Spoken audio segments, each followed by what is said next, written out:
धुळे सोलापूर महामार्गावरील दारू दुकानांवर दारूबंदी विभागाने फिरविला जेसीबी, 7 जणांविरुद्ध गुन्हा दाखल।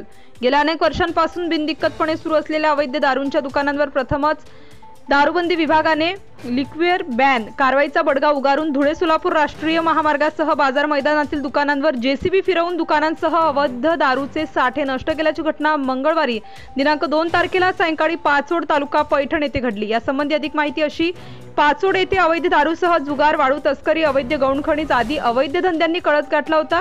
येथे अवैध धंद्यांवर कारवाई करण्यासाठी कुणीच धजावत नसल्याने अवैध धंदे चालकांचे मनोबल वाढून त्यांची पोलिसांची कॉलर पकडणे इतपत मजल गेली होती। यासंबंधी काही सामाजिक कार्यकर्ते व तरुणांनी दारूबंदी विभागाकडे तक्रार करून कारवाईची मागणी केली होती। क्राईम वार्ता news. Subscribe now and press the bell icon. Never miss an update.